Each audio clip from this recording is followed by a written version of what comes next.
Coming up on One Detroit. We'll show you how 3 Metro Detroit school districts are planning to commemorate the Martin Luther King Jr. holiday. Plus, we'll get a preview of this year's Detroit Policy Conference from Detroit Regional Chamber CEO Sandy Baruah. Also ahead, we'll examine the role of the Black church in promoting mental wellness among young people. And we'll give you some ideas on how you may want to spend your weekend. It's all coming up next on One Detroit. From Delta Faucets to Behr Paint, Masco Corporation is proud to deliver products that enhance the way consumers all over the world experience and enjoy their living spaces. Masco, serving Michigan communities since 1929. Support also provided by the Cynthia and Edsel Ford Fund for Journalism at Detroit PBS.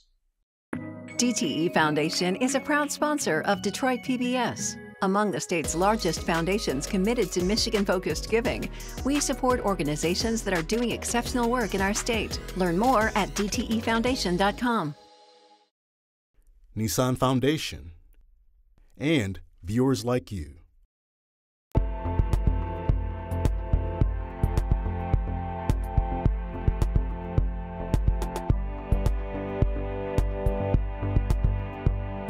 Just ahead on One Detroit. We'll hear about the focus of this year's Detroit Policy Conference from Detroit Regional Chamber President and CEO Sandy Baruah. Plus, we'll talk about the mental health challenges facing young African Americans and how the church can provide refuge and resources. And we'll look at what's happening around town this weekend and beyond. But first up, the Martin Luther King Jr. holiday is Monday, January 20th. It's a day to reflect on the life and legacy of the civil rights leader and his contributions to social justice and community service. In that same spirit, 3 Metro Detroit school districts are coming together on MLK Day to give back to the community. I got the details on the event, which is called A Day On, Not a Day Off.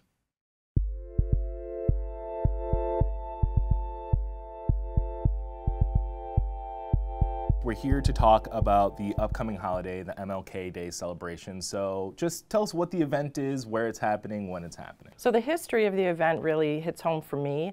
I worked in the Berkeley School District in 2017 when the very first event happened here in Royal Oak. I was assigned by my superintendent in Berkeley to represent the district at this endeavor with Sean Lewis-Lakin, the then superintendent here in Royal Oak. And now, since 2017, the event has really grown, and we now include the Clawson School District as well as our municipalities in the cities that we represent as school districts. Each year it features community service projects that we assemble on site. We collect donations for several weeks before the event in our school districts and around our cities, and then our volunteers help us to sort those hundreds and hundreds of items. Because while we get the donations in, some of our charities only want very specific items, so more hands help out, and so we do have our volunteers work on that. Over the years, we've had guest speakers, we have student productions, both musically and in video. We also have a march within our communities, which is a newer feature to our event. And we've very proudly rotated the event between the Berkeley School District and Royal Oak schools over the years, and we anticipate that it'll be hosted in Clawson next year. So we really wanted it to be a regional impact. We all service community organizations within our own cities, but we also know that in the Metro Detroit area, it's very rich for service agencies that support the families in need in our community, and so we wanted a broader footprint.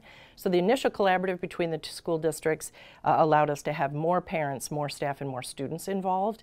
We had PTA organizations, our foundations contribute, our teacher unions contribute, and our phrase of "it's a day on, not a day off" really talks about, yes, it's a day off from school, but it really means a lot to us to honor his legacy, honor Dr. King's legacy, and to also understand what impact we can have in the community. Another key goal for the event is that it isn't just about one day. It's not one day a year. It's really how we live our lives and how we serve our communities all year long. How important is it to get young people involved in these types of service events and just being able to serve a community in general? Well, we really want the ideals of the day and the holiday to mean more to them than one article they read once a year every January. And so we believe that by talking about it and showing them what they have to offer for their community, how it fits in our curriculum, how we learn from our history and from our past, and how we influence the future adults that will be leading our world someday that are in our schools, it really means a lot to us to have the students involved. What's the part of this event and these days, even leading up to it or after it, that really sticks with you? I think seeing the impact of our service to these community organizations, really bringing everyone together, sorting those donations, and then literally tons of food, tons of blankets, all kinds of toiletry supplies. We're making lunches this year for a food pantry to be able to distribute. All of those things, I think, just really help us understand how we can be helpful and how fortunate we really are in our schools and in our individual communities, and how we can be helpful to others. And so when we make those deliveries, and it isn't very public, we go to the back door, we go to the loading dock and we drop off, but just driving away knowing that our communities made such a difference. And it also does inspire us to do it in June or do it in September and not just January. How important is it for people to realize that they can do this all year round, that there's always an opportunity to serve their community? Yeah, so it's very important. One year in planning the event, we actually were not able to go to some of the community organizations because they were full. They said, we really don't have a need right now, but we have a need at the other times of the school year, so if you could send your groups then. One year we were able to help a community organization in September by going into the neighborhoods and doing cleanup efforts. That was tied to our MLK event, although it took place in August and September that year, so that we were able to help them when they needed us, not when the holiday took place. How many people are you expecting to come out and participate this year? So there have been years when we've had keynote speakers, and then of course COVID hit and we had to do an alternate event that year, but we still were able to help community organizations the best we could during that time. The attendance has varied, but I believe in years we've had over 200 folks come out, staff, students, families, and even people from the community that aren't specifically involved with the district, but they see the event and it's something that meets their need and they do come out and help us. That's why we say, everyone is welcome, walk-ins are welcome, and but hundreds of people collecting on the same day for the same purpose is very inspiring. How can people get involved with this year's events, next year's event, and things going on in between those things throughout the entire year? So many of the organizations that are going to receive donations that we're collecting are listed on the website. That website is hosted by the City of Royal Oak. It's romi.gov/MLK. Folks can go there to make a monetary donation, to see the details for the day of the event that we have on January 20th, and then they can also make donations directly to the organizations. We also take walk-ins. You don't have to sign up. There's no RSVP. A light breakfast will be served on the day of the event. It's really about the fellowship of getting people together collectively that day. Deliver many blankets out to organizations after the fact, so we need volunteers to drive some of those donations around town. So it really is a nice community event on the day, but because the website stays up all year long, folks can log in anytime and help those organizations. The Detroit Regional Chamber's annual Detroit Policy Conference takes place on January 23rd at the Motor City Casino. The event brings together hundreds of business, civic, and government leaders to examine the issues impacting the city and region's economic progress. This year's theme is Driving the Innovation Economy. One Detroit contributor, Nolan Finley of the Detroit News, sat down with Chamber President and CEO Sandy Baruah to get a preview of the conference.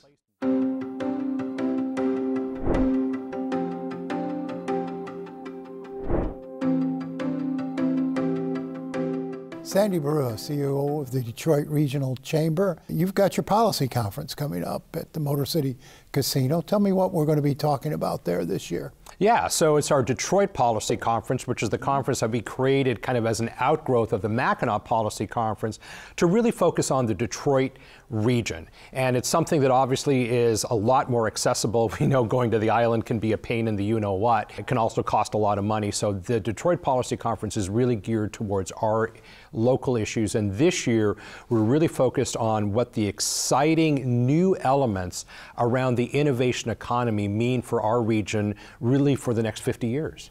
When we think about innovation, our mind doesn't automatically go to Detroit. I think we think more about Silicon Valley and and the coast.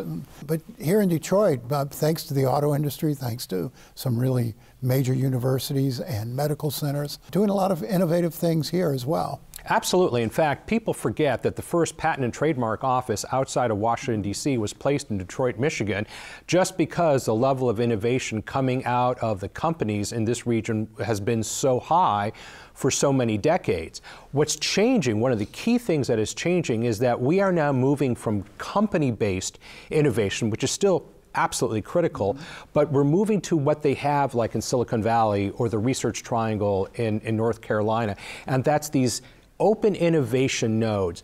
The new Michigan Central New Lab facility, which is just the first of a few that are coming online. Henry Ford Health and MSU are partnering for a new healthcare innovation lab up on Grand Boulevard right outside the Henry Ford Main Hospital.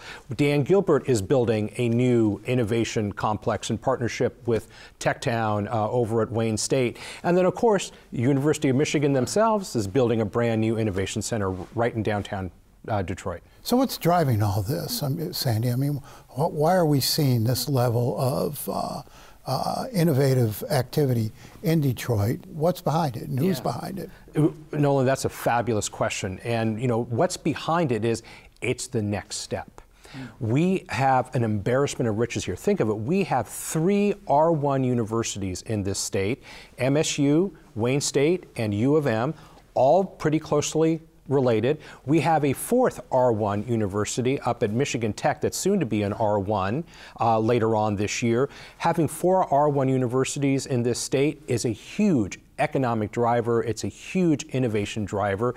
And then we are now attracting young, talented people. We need to attract a lot more, but those are some of the things that are changing. Let's get back to that, but those universities all under new leadership now, and will they all be participating in this conference, and what do they bring? Yeah, absolutely. So we are anchoring our conference around Richard Florida, the author of The Created Class, who's been a longtime friend and consultant to the Chamber. He is going to be leading the discussion with the 3 R1s.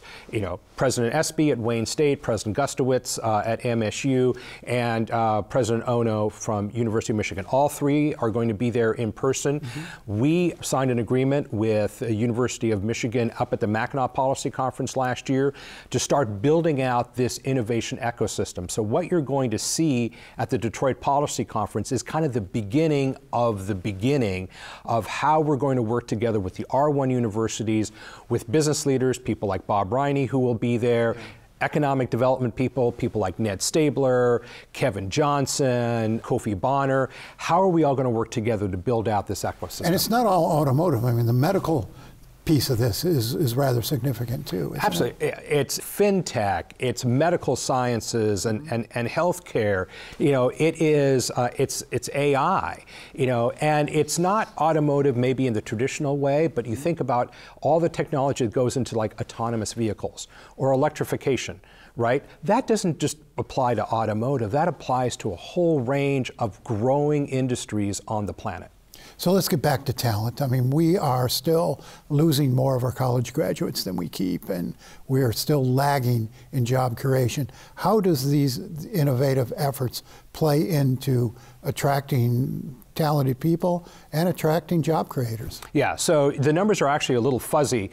What we're finding is that Michigan retains the dead average of its college graduates. What we do lose, however, is disproportionate of our really high flyers. People in the STEM fields, people in the medical fields, people with advanced degrees like in finance and things like that.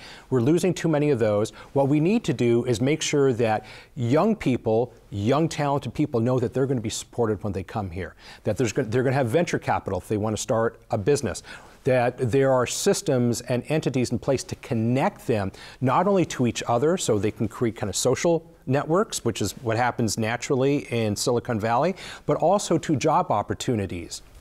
Well, so like Mackinac in the spring, this is a policy conference. What policies do we need to support this effort. Yeah, so we're kind of, as a business community, we're kind of dividing and conquering. Our friends at Business Leaders for Michigan, they're taking the lead on kind of create a statewide umbrella policy that really focuses on driving innovation, attracting these new, young, talented people and the companies that they bring with them. What we're focused on with the University of Michigan and the other two R1 university presidents and others is how do we build out this ecosystem? How do we connect the business community with the philanthropic community, with the education community, with all the services that are there? And think about, you got the Center for American Mobility, you've got M-City, you've got the airport, you've got Ford's new development in Dearborn. I mean, all this stuff, you start connecting these pieces together, we make the research triangle look like a pretty small triangle. So there's a money piece of this too. I mean, these innovators, these startup companies, they need capital. What's the venture capital environment here? So the venture capital environment in Michigan is growing, and it's growing pretty smartly. In fact, it's one of the fastest growing in the country. And you can talk to our friends at Renaissance, Chris Rizek and others, and they'll tell you that there's a lot more there. But we still need to do more. I mean, Michigan continues to be a story, and Detroit continues to be a story of great progress, but we still have so much more to do. January is Mental Wellness Month, a time to focus on emotional well-being and self-care for the year ahead. Recently, American Black Journal's Black Church in Detroit series looked at how the church can help teens and young adults address mental health challenges. Host Stephen Henderson spoke with two members of Detroit's religious community about the church's role in improving young people's emotional, psychological, and social health.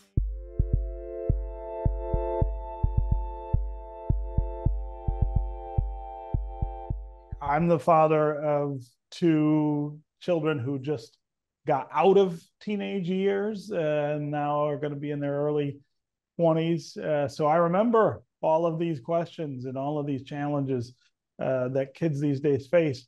And the thing that I have struggled the most with is how different they are from the things that I can remember struggling with when I was a teenager, I don't know, some 40 years ago. I don't want to talk about how long ago that was, but it's just different now. And there are all kinds of things that we didn't have to think about then that we do have to think about now. So I guess that's where I want to start. Ashley, we'll start with you. Tell us about what you hear from young people here now, what you see with them, and how different it all is. So I like to start off by saying that teen suicide has been identified as a national crisis. And so much so that even the Biden-Harris administration is really doing a lot to really counter this. For me personally, it hits home because my son, who's 13 years old, and he's a young Black male who goes to a predominantly European school. Mm-hmm. I don't subscribe to Black, white, but European school. And what I've noticed is the impact of AI. So if you look at the history of the Black church, when you talk about anti-Black or racism manifesting, there were signs, there was this overt manifestation of it. While some of it is still overt, a lot of it is covert. So my own son, I didn't even know he was dealing with depression. Thank God they had those forms with the doctors when they do their annual physicals, because I had no idea. But part of it was because of bullying. And he talked about how in social media, those algorithms he was noticing with his within his friend group. And so then there was all of these different racial, and not just towards African Americans, but towards other racial ethnic groups as well.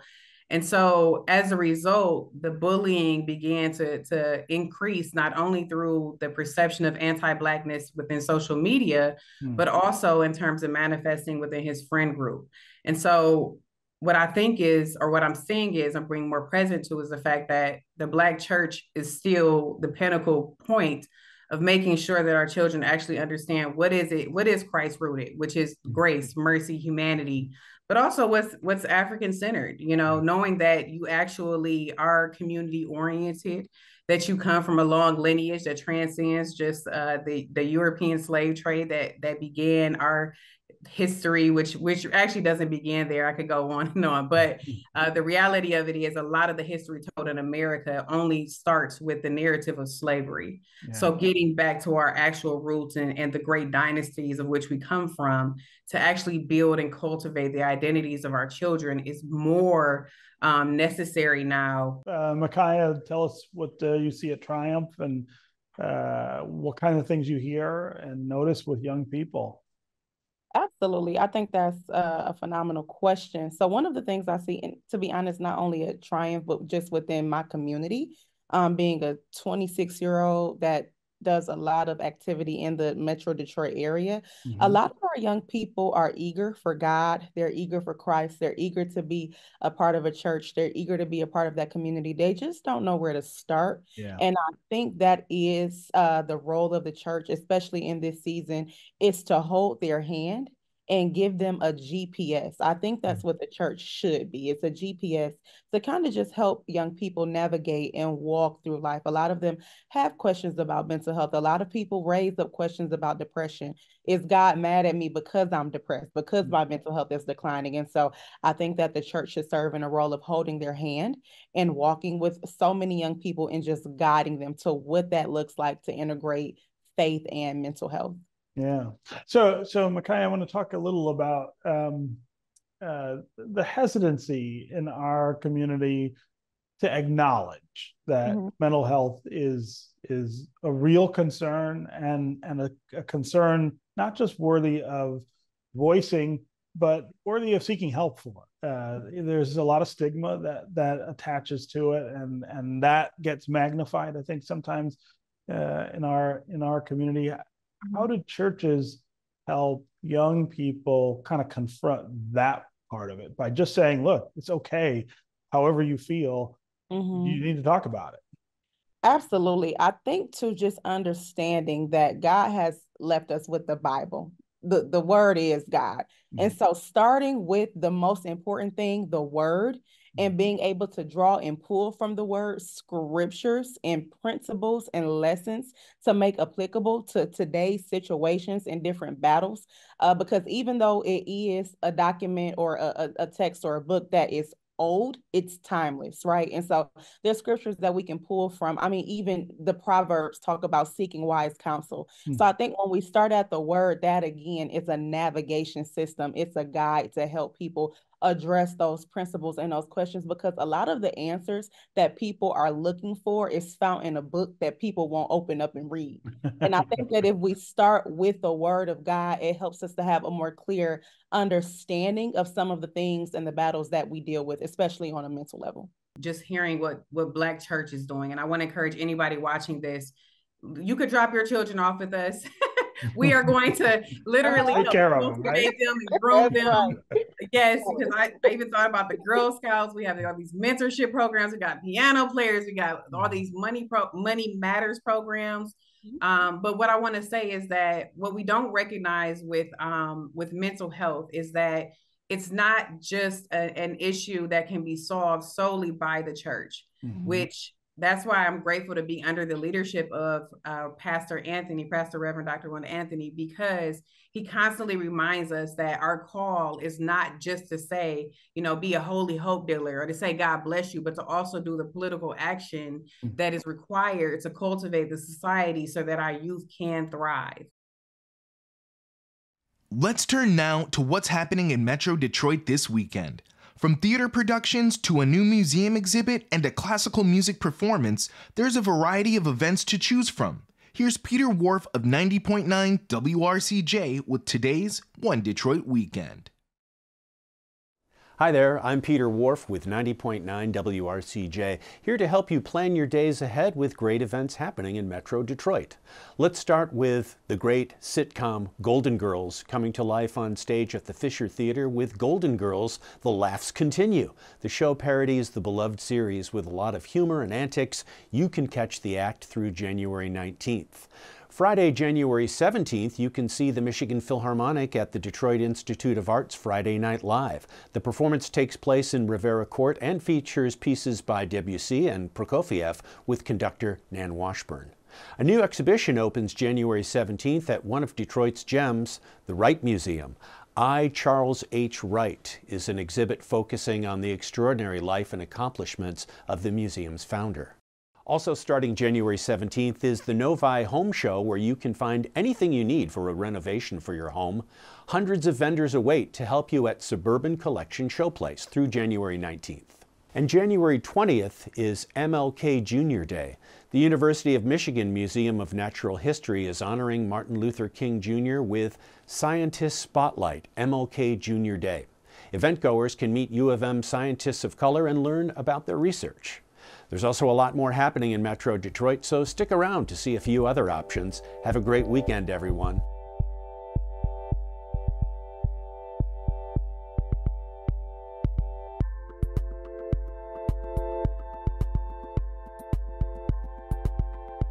That'll do it for this week's One Detroit. Thanks for watching.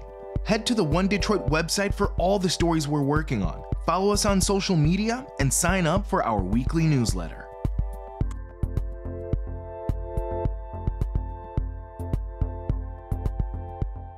From Delta Faucets to Behr Paint, Masco Corporation is proud to deliver products that enhance the way consumers all over the world experience and enjoy their living spaces. Masco, serving Michigan communities since 1929. Support also provided by the Cynthia and Edsel Ford Fund for Journalism at Detroit PBS. DTE Foundation is a proud sponsor of Detroit PBS. Among the state's largest foundations committed to Michigan-focused giving, we support organizations that are doing exceptional work in our state. Learn more at dtefoundation.com. Nissan Foundation, and viewers like you.